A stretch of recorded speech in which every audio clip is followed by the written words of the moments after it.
이게 중학교 때부터 이렇게 생겼는데 네. 여기 보면은 엄청 유연하시네요. 다 보셨어요? 주로 앞에 헤어라인 M자로 하고 네. 정수리 쪽으로 머리가 빠지는 게 특징입니다. 피부과 의사를 만나서 막 물어본다 그러니까 네. 주변에 이것 좀 물어봐 주세요 한 게 있어갖고 제가 좀 이제 적어온 거 좀 네. 물어보겠습니다.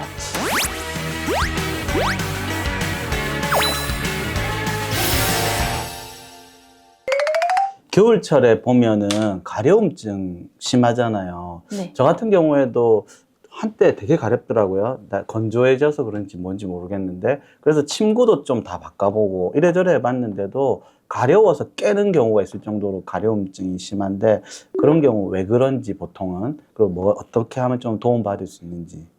일단 겨울철에 가려움증 때문에 오시는 환자분들도 늘고 있는 추세긴 합니다. 근데 그 가려움증 자체가 이제 원래 질환이 있었던 분들도 가려움이 심해지는 경우, 특히 아토피 환자들 그리고 그냥 평소에 잘 지내다가 겨울 되면서 가려움이 심해져서 오시는 분들이 있는데 이제 가장 주 원인이 이제 대기가 건조해지는 거. 말씀하신 것처럼 건조증이 가장 흔한 원인이 되겠습니다. 그럼 뭐 좀 그런 가려움증 줄이려고 하면은 뭐 바르고 하면 좀 되나요? 목욕 자주 하고 이러면 좀 괜찮은가요? 건조증이 주 원인일 때는 일단 기본적으로 말씀하신 것처럼 보습은 자주 하시는 게 맞아요. 근데 네. 맞는데 환자분들한테 여쭤보면 보통 이제 샤워하고 한 번 정도 바르시는데 이제 보습의 여부는 샤워의 여부와 상관없이 하시면 되니까 내가 건조할 때마다 보습을 해주시는 게 좋습니다. 그래서 적어도 저는 이제 환자분들한테는 이제 피부 문제 있으시니까 5번 이상 바르세요. 샤워 여부 관계없이 네. 보습을 철저하게 하면 가려움증이 줄어든다. 조금은 줄어들 수 있습니다. 근데 실컷 그렇게 해서 보습제를 여러 번 발랐는데 네. 샤워를 자주 하시면 안 됩니다. 근데 밤에 좀 진짜 가려울 때는 찬물에 시원하게 샤워하고 나면 자주 하고 나면 순간 좀 낫거든요. 언발에 오줌 누는 같은 느낌으로. 네네네. 근데 그래 하면 안 된다 그 말이죠. 그쵸. 그러니까 시원한 물을 해주는 거는 너무 가려우면 하실 수는 있는데 일단 자주 하시는 건 안 안 좋고 좋다. 어쨌든 물로 해서 한번 씻어내고 나면 그 이후에 보습은 꼭 챙겨서 해주셔야 됩니다. 그리고 중요한 거는 이제 건조하면서 가려울 때 보면 이제 건조가 오면은 미세 각질들이 많이 일어나거든요. 하얀 각질들이 아마 대지리님도 다리 요런데. 네. 그래서 그 각질을 보면 때라고 생각을 하시고 그거를 불려서 밀어내시는 분들이 많으시거든요. 때 아닙니까? 때는 때예요. 근데 여기서 우리가 좀 중요하게 생각해야 되는 게 그 때 자체가 피부에 어떤 가장 중요한 보호막 역할을 하는 거다라는 거를 꼭 좀 아셔야 되겠습니다. 네. 무조건 이태리 타월 같은 걸로 빡빡 미는 게 좋은 게 아니다. 뭐 그런 특히나 좋은 게 아니고 나쁜 거다. 아예 나쁩니다. 그래서 때는 미시는 게 아니고요. 이제 피부에서 우리가 장벽 얘기를 하는데 이제 피부 가장 이게 제일 바깥층이 이제 표피라고 하는 건데 그 표피에서도 제일 바깥층이 각질층이거든요. 이 각질층이 우리가 생각하는 때 층이 되겠습니다. 쉽게 말하면. 근데 이 때층이 이제 보기에는 허옇게 일어나고 하니까 보기 싫을 수 있는데 얘가 뭐 지질 성분이나 아니면 몸에서 만들어내는 천연 보습 인자 실제적으로 몸에서 보습을 하기 위해서 만들어내는 인자들을 많이 포함하고 있는 거거든요. 그래서 그거를 밀어내는 거는 내 몸에서 만들어내는 보습을 할 수 있는 성분을 스스로 없앤다, 파괴한다 이렇게 보시면 되겠습니다. 그래서 때층은 절대로 밀어내시면 안 되겠습니다. 이제 실제 나이 48세인데요. 피부 나이는 어떻게 측정하는지 저 좀 동안인가요? 굉장히 동안이십니다. 피부 나이 감사합니다. 직장 나이가 좀 얽혀 있어가지고. 교수님도 동안 맞죠? 피부 동안 맞는 것 같은데. 네, 감사합니다. 특별한 그 피부과 의사는 피부를 오래 관리한다. 네. 나는 상품명은 안 밝히셔도 되는데 어떤 화장품을 어떤 순서로 쓴다. 뭐 이런 것 좀 얘기해 주실 수 있나요? 일단 이제 저도 사실 이렇게 자세히 보면 색소도 많고 모공도 넓고 하는데 넓고 하는데 저도 물론 이제 한 번씩 레이저는 하는데요. 그 레이저의 도움도 물론 레이저를 누가 해주나요? 자기가 하나요? 셀프를 할 수 없죠. 저도 제 돈 내고 그렇구나. 병원 가서 다 시술을 받는데 일단 제가 이제 평소에 생활하면서 제일 중요하게 생각하는 거는 보습입니다.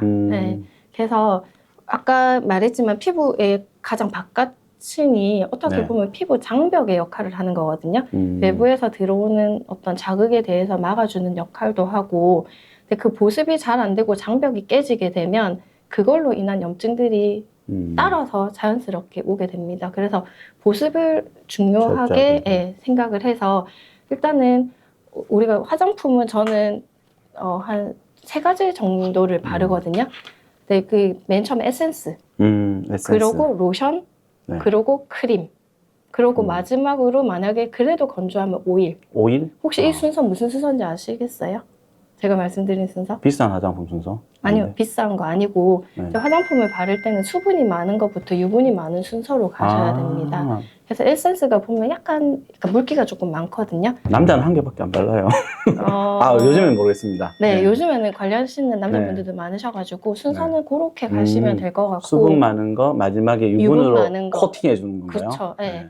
그래서 우리가 건조해서 오시는 분들이 저 오일 열심히 바르는데 하면 하시는데 오일만 바르는 거는 사실 그냥 겉만 번지를 한 거지 안에 수분이 하나도 없는 상태이기 때문에 수분을 채워놓고 못 오일로 날아가게 오일로 덮어주는 네, 그런. 그렇게 생각을 하시면 됩니다. 그렇구나. 그리고 중요한 거는 네. 아까 몸에서도 잠시 말씀을 드렸지만 실컷 보습을 잘했는데 너무 강렬하게 씻는다.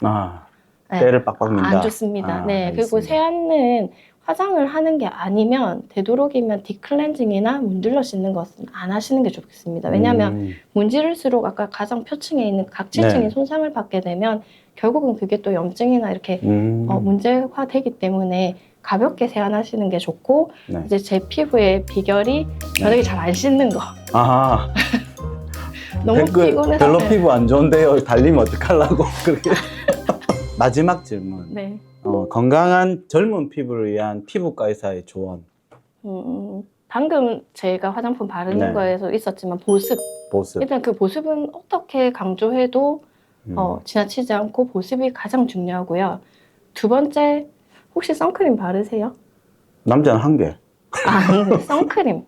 선크림 네. 뭐 잘 모르겠는데 하나 바릅니다. 선크림은 꼭 네. 바르셔야 돼요. 이게 피부 노화의 주 원인이 UV라고 보시면 되고 UV는 피부 노화뿐만 아니라 이제 나중에 시간이 지나면 결국은 피부 암 발생의 주 원인이 되거든요. 네. 그래서 아침에는 무슨 일이 있어도 선크림을 바르셔야 하는데 이게 보통 보면 여름에는 그래도 조금 챙겨 바르시는데 이제 비가 오거나 겨울이 되면 잘 안 바르세요. 근데 비가 오는 날도 우리가 실내 안에 이렇게 창문을 다 뚫고 들어와서도 영향을 주는 거고 하기 때문에 그냥 사계절 내내 선크림을 바르시도록 하셔야 되는데 문제는 이제 선크림을 바르는 걸 체크를 했을 때 보통 보면 혹시 운동하실 때 선크림 안 바르시나요?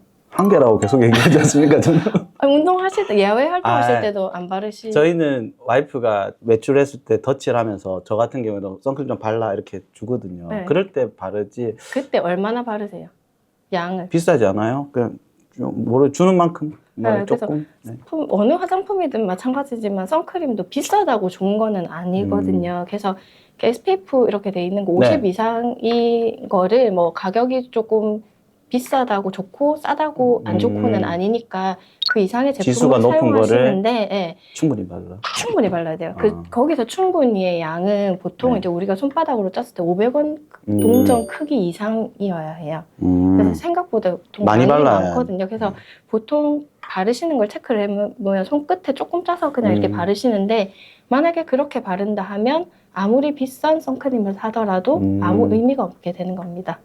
네, 그래서 500원짜리 동전 크기 이상의 양으로 해서 외출 30분 전에 꼭 바르시고 땀이 나거나 조금 그럴 경우에는 특히 여름에 2-3시간 간격으로 덧발라 주시는 걸 꼭 하셔야 되겠습니다. 그럼 아침에 우리가 출근할 때 한번 화장품, 로션 이런 거 바르지 않습니까? 네. 그럼 또 추가로 또 바르는가요? 피부 문제 있으신 분들은 저는 이제 선크림도 바르지 말고 화장도 하지 마시라고 하거든요.